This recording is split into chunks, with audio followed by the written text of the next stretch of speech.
Kami dari kelompok 5 ingin mendiskusikan tentang sektor pelayanan publik yang dimiliki oleh BUMN. Perkenalkan, nama saya Bagus Adi Firmansyah dengan NIM 106. Saya Yonata Pambuti, NIM 67. Saya Sadipan Putra, NIM 137. Saya Fitur Rahman, NIM 163. Yang pertama, ada latar belakang. BUMN merupakan perusahaan yang dimiliki langsung oleh negara. BUMN atau yang disebut dengan Badan Usaha Milik Negara ini berdiri sejak 1973. Pada awalnya organisasi ini merupakan bagian dari unit kerja di lapangan Departemen Keuangan Republik Indonesia. Organisasi tersebut mengalami beberapa kali perubahan dan perkembangan hingga tahun 1998.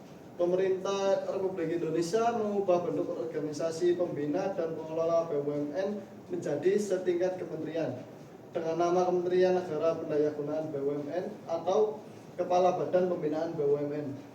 Pada tahun 2000 sampai dengan 2001, struktur organisasi kementerian ini sempat dihapuskan dan dikembalikan lagi menjadi setingkat eselon 1 di lingkungan Departemen Keuangan. Namun di tahun 2001 ketika terjadi suksesi pucuk kepemimpinan Republik Indonesia, organisasi pembina BUMN tersebut dikembalikan lagi fungsinya menjadi setingkat kementerian sampai dengan sekarang.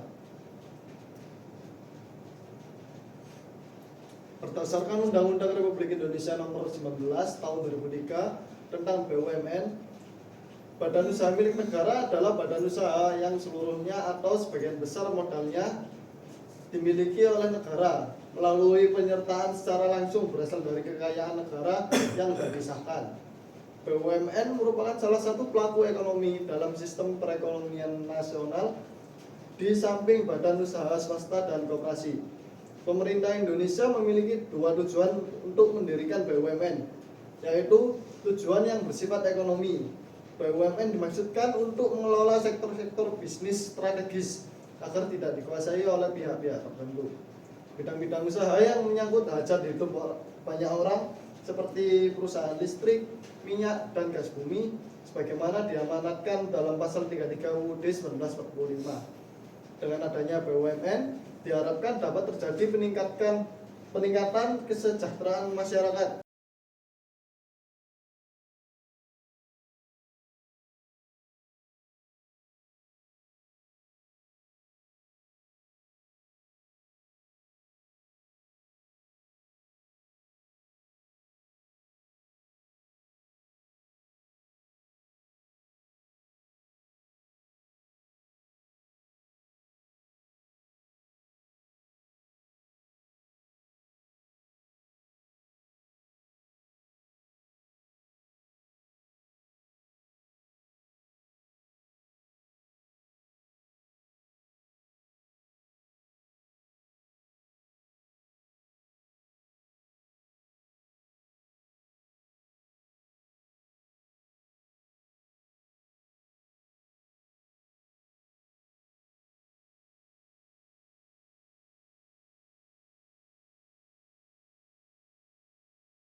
PLN. Soal sedikit lo kepotong. Masuk. Ini baru mending sih.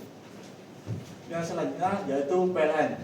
Listrik merupakan kebutuhan primer para negara. Dengan adanya listrik, sektor lainnya juga dapat berjalan dengan baik. Peran PLN sangat penting bagi negara dan masyarakat di Indonesia dalam penyelenggaraan dan memenuhi kebutuhan publik seperti penyediaan listrik di kampung terpencil agar mereka mendapatkan penerangan dan menjalankan kegiatan sehari-hari dengan menggunakan listrik.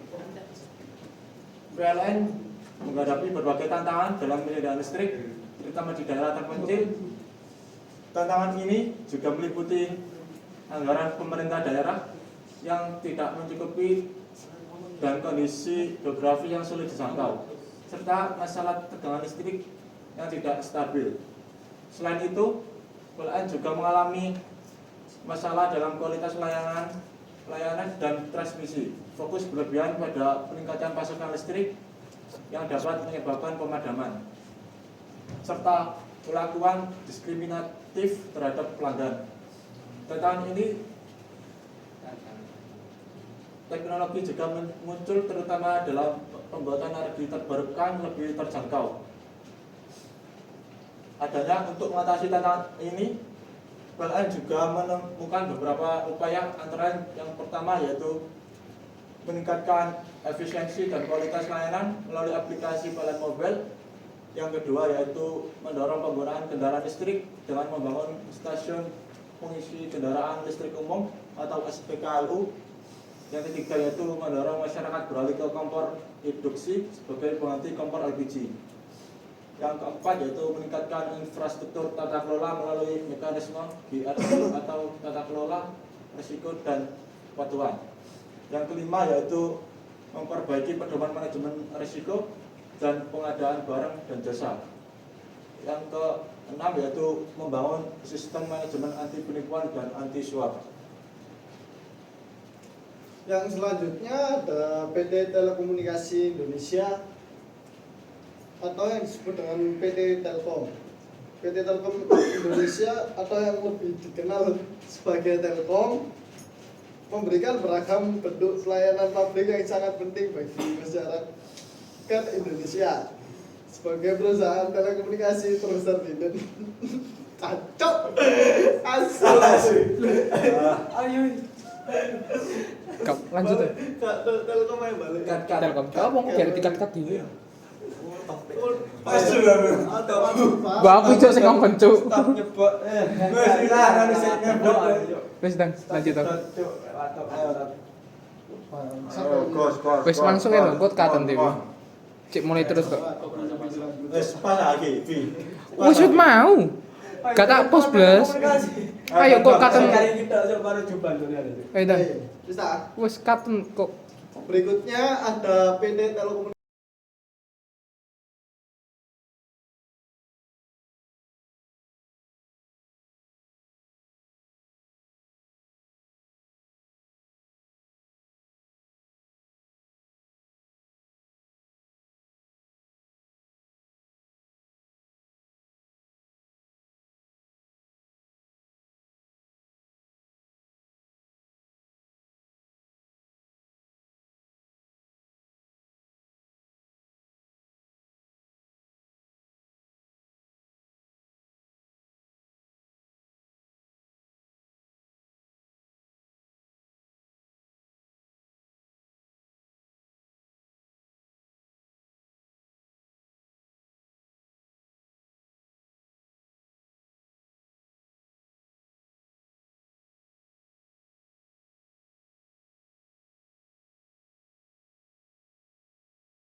PT Bank Mandiri.